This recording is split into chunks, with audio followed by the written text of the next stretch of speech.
Good evening. This is the Northern Sun Experience. As we transition into the spring sports season, we start by falling back into fall. The 4-round NSIC Men's Golf Championship consists of both a fall portion and a spring portion. Now, the first 2 rounds in the fall took place back on October 5th and 6th at the Jewel Golf Club in Lake City, Minnesota. And here are the results after round 2. From a team standpoint, the defending champions from Minnesota State had shot a .583 15 over par to lead the pack. That was 6 shots ahead of second place Winona State at plus 21. St. Cloud State, Upper Iowa, and Bemidji State rounded out the top 5. Now, as far as individual golfers were concerned, the results after the first 36 were much murkier. 4 individuals were tied atop the leaderboard, each at 2 over par with a total of 144. Those 4 golfers were Upper Iowa's Curtis Cooksley, St. Cloud State's Troy Rynanen, Minnesota State's Kelton Schmitz, and Winona State's Jonathan Lindquist.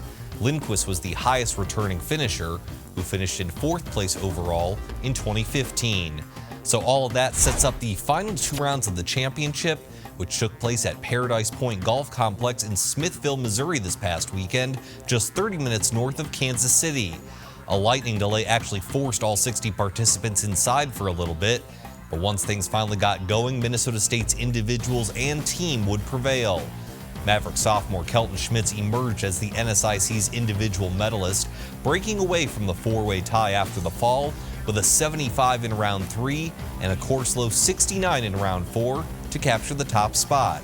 Afterwards, Schmitz discussed how important it was to get familiar with the new course. Feels good. Feels good to get the game going. Today, going into the round, I was working on playing a one-way game, and I got that going and did it. So Kelton Schmitz breaks the 4-way tie after the fall rounds to emerge as the NSIC championship medalist, finishing with a 288 2 over par. He finishes 4 strokes ahead of Bemidji State's Cody Cook, who had a 6 over par 292. Last year's top finisher, Winona State's John Lindquist, moves up 1 spot from his 2015 performance, finishing in 3rd with a 7 over 293. The Beavers' Will Che and St. Cloud State's Troy Rynanen finished in a tie for 4th with 294 8 over par. And thanks to Schmitz's individual performance, Minnesota State as a team captured its 2nd consecutive NSIC title. The Mavericks finish a combined 32 over par, 1176. The Warriors from Winona State stay in 2nd, 12 strokes behind at 1188 plus 44. St. Cloud State, Bemidji State are 3rd and 4th respectively, while Augustana and Concordia St. Paul tie for 5th. Now, with the victory, Minnesota State earns an automatic bid to the NCAA Central Midwest Regional Tournament, which takes place May 2nd through the 4th at the Meadows in Allendale, Michigan. The national championships will be held May 17th through the 21st at Green Valley Ranch Golf Club in Denver, Colorado. The conference victory for the Mavericks is their 6th in the past 8 seasons. When we come back on the Northern Sun Experience, we go from the green to the diamond to check in on NSIC Baseball and Softball. The Northern Sun Experience on Midcoast Sports Network is presented by Sanford Orthopedics and Sports Medicine and Dakota Land Honda.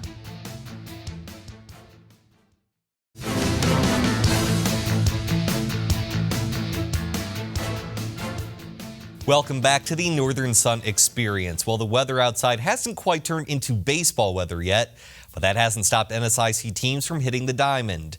And last year's conference champions from St. Cloud State are picking up right where they left off.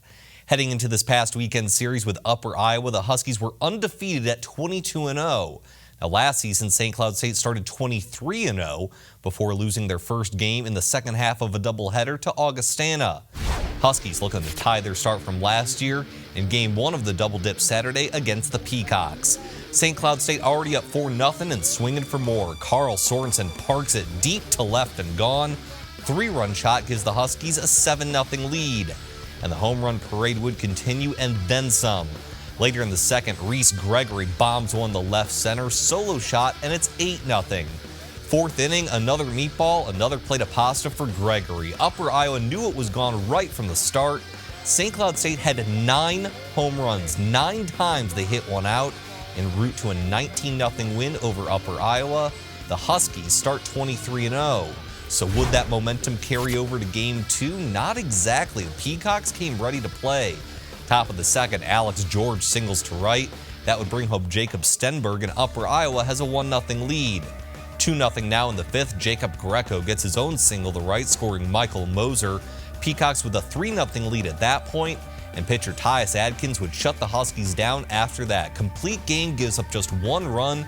He was the NSIC's pitcher of the week, and Upper Iowa hands St. Cloud State its first loss of the season, 3-1. And just like last season, the Huskies start 23-0 and lose their 24th game. More baseball action in North Dakota. Minnesota State at U-Mary. Check out the Maverick defense. Eric Peterson with a diving stab at third. Gets it over to first for the quick out, and the game remains scoreless. Minnesota State breaks through offensively in the third. Jordan Hart with the opposite field single to left, scoring Peterson. Pitcher Dalton Roach would put it on cruise control from there. A complete game one-hitter with 9 strikeouts as the Mavs top the Marauders 5-2.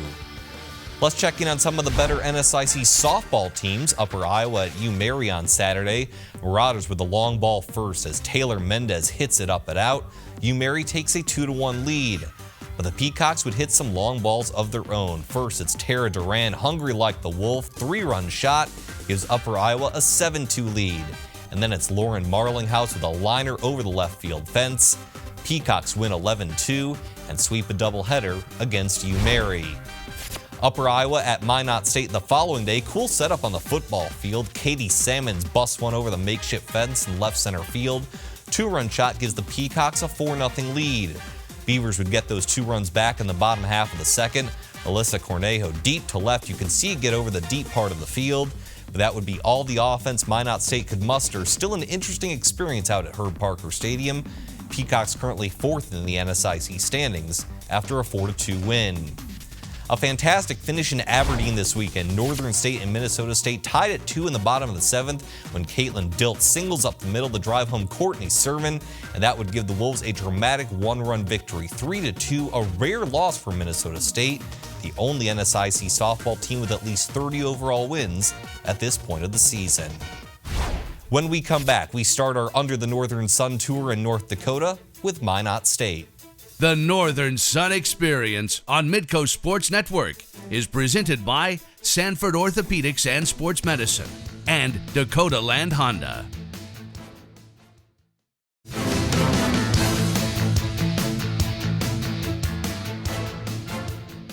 Welcome back to the Northern Sun Experience. Tonight we'll take an Under the Northern Sun tour of North Dakota featuring both NSIC schools in the NODAC. First up, Minot State University. Hi, I'm Michael Holman, a senior baseball player here at Minot State University. And I'm Gemma Biasetto, a senior soccer and basketball player at MSU. Welcome to our beautiful campus. Let's go take a look around. Completed in the early 1980s, the Dome is one of the largest indoor arenas in Division II as well as the Upper Midwest. The Dome functions as the main hub for the Minot State University athletics. Newly completed this fall is Red Vision, the largest indoor Daktronics video board in Division II. The Dome plays host to Beaver women's volleyball, men's and women's basketball, as well as wrestling. This 10,000-seat facility can play host to the largest of events in North Dakota, including high school state basketball tournaments. The Dome boasts 2 batting cages where Beaver baseball and softball can train indoors. The Student Wellness Center is one of our newest additions to campus. Opening in 2012, MSU student athletes have the chance to focus on the 8 dimensions of wellness. This 3-story building consists of a weight room, group exercise room, basketball courts, and the state-of-the-art workout machines. To top it all off, our rock wall rises through all 3 stories and provides a challenging experience for all students. MSU is celebrating 90 years of football this year, and no arena has been more vital to our tradition than Herb Parker Stadium. Named after the former coach and athletic director, Herb Parker Stadium first hosted a Beaver football game on September 19, 1964. Over 50 years later, the stadium has seen multiple renovations on its journey to becoming this beautiful facility that it is today.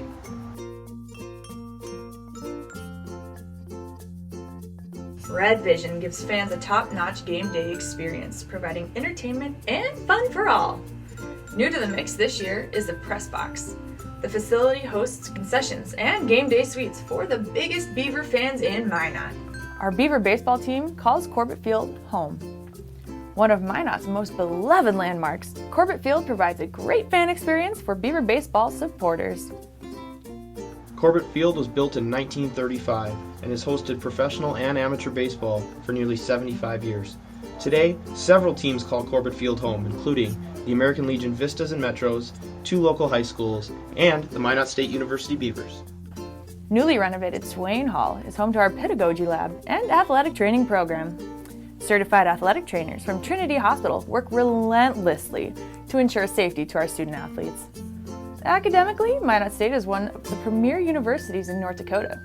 Top majors among student athletes include education, corporate fitness, and business management. Minot State's school colors are red and green, and our mascot is Buckshot, the mighty beaver.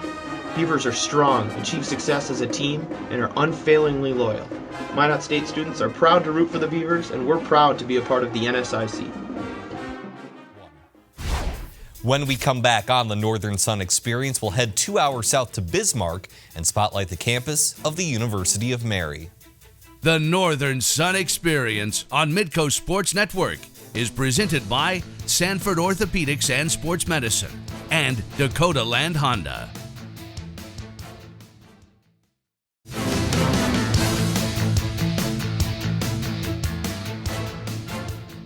Welcome back to the Northern Sun Experience. Well, we've seen what the Beavers can offer up in Minot, so now let's take a look at the Marauder Experience at the University of Mary in Bismarck, North Dakota.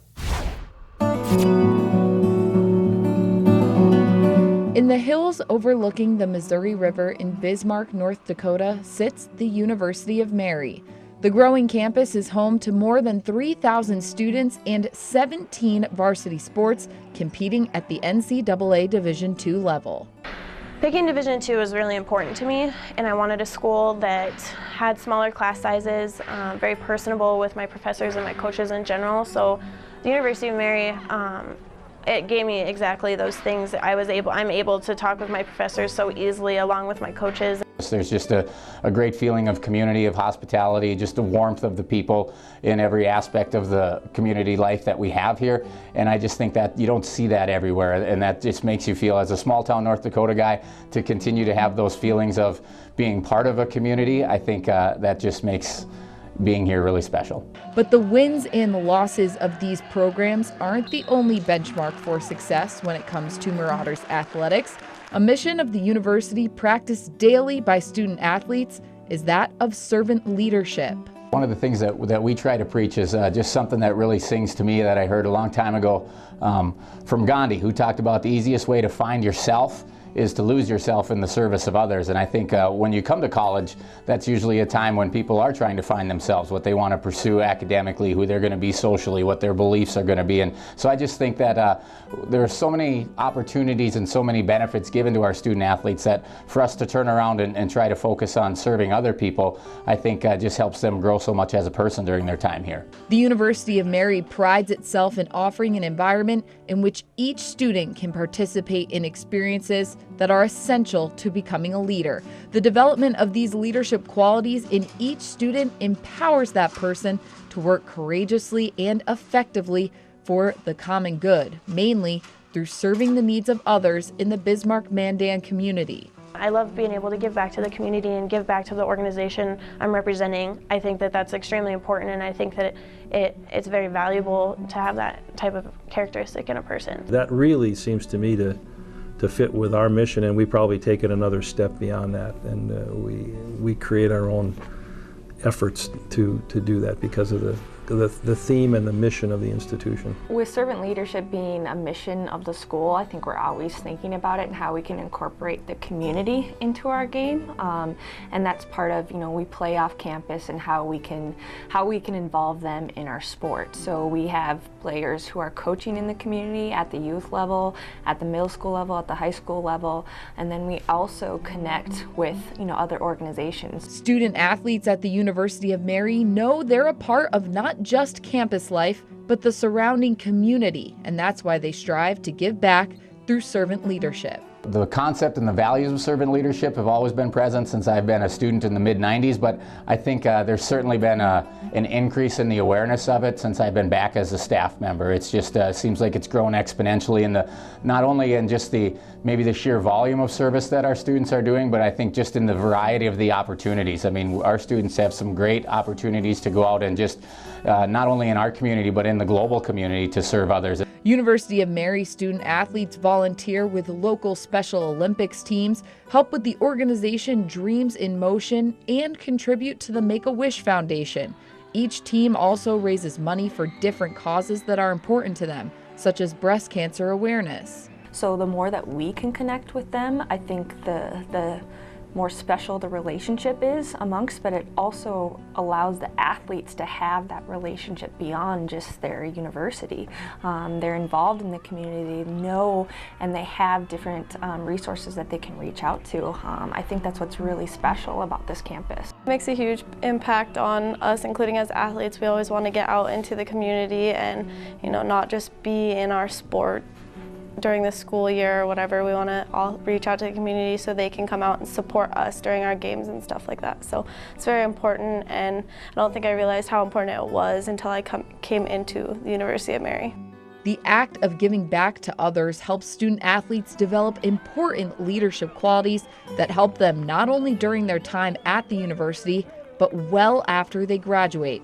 Their work lays the foundation for a successful future. I think you see it in a real practical way. I think that to see student athletes go out into like a day of service where they're working in the community, or you go work with a classroom of kids in town and they want some athletes in there just to read them a book. Special Olympics, helping the special student athletes bowl and stuff.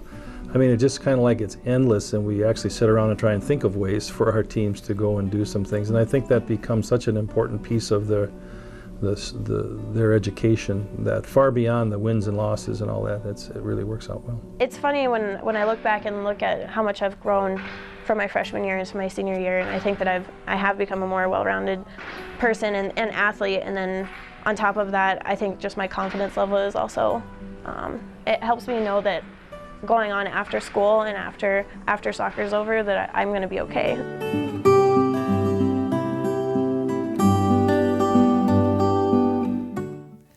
When we come back on the Northern Sun Experience, more spotlight on the University of Mary, only this time on the national stage. The Northern Sun Experience on Midcoast Sports Network is presented by Sanford Orthopedics and Sports Medicine and Dakota Land Honda.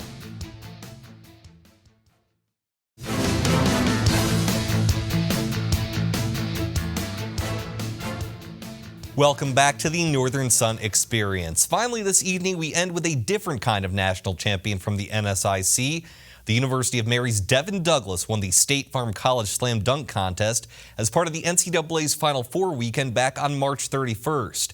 Here's a look at some of his dunking highlights. Douglas was going up against several Division I players in the 8-person field, but he wowed the crowd with a dunk over Max Landis from IPFW, followed by a skying reverse two-hander where his head nearly hit the rim.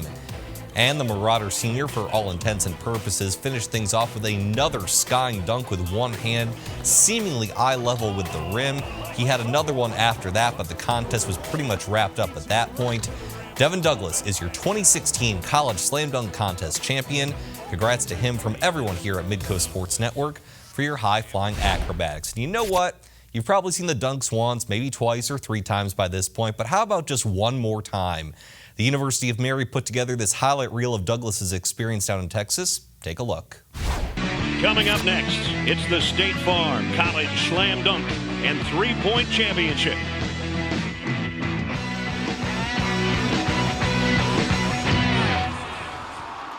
Devan Douglas from University of Mary in Bismarck, North Dakota. He had an entourage with him yesterday. I mean, his own cameraman. Yeah. Right over the top. Max didn't even move. That was really good. Man. I think this is right over Landis' head. Crowd thinks it's a 10. That's a big-time dunk right there. You can understand why our guy there had a camera crew with him yesterday when you could do things like that. Hugh Mary's like, yep, we're gonna promote this a little bit. I don't blame him. He's giving him something to promote. you don't think your votes counted on Twitter, get a load of this. After the Twitter votes are counted, Devan Douglas gets into the semifinals by a 10th of a point. It's the power of the University of Mary. Possible at this point. There you go. He goes up, and he couldn't bring it down all the way because he's like, oh my gosh, I'm going to hit my head. That was really good. That was unbelievable. He is a powerful dude. You Mary represent. Devan Douglas is looking pretty good right now. I know that. That's good. Oh, I like that one. I like that one. Lay out, stretch out, dance while you're on the floor. It doesn't matter. I'll plant you now. We'll dig you later. That was a heck of a throw. Watch where this ball leads him right to the rim with his momentum. Fantastic. Slam dunk belt goes to Bismarck, North Dakota, the University of Mary. Congratulations, Devan. Don't underestimate the University of Mary. You Mary. The guns are out. You Mary. I just want to come out and rep you, Mary. I know my team watching me. Taking it to you, Mary. My coach deserves it. Big time. Expect enrollment to be up next year. It's the power of the University of Mary. Congrats once again to Devan Douglas. And once again, a thank you to all of our NSIC member schools for their time and contributions. We're taking a 1-week break, but we will return on Wednesday, April 27th, right here with yet another Northern Sun Experience.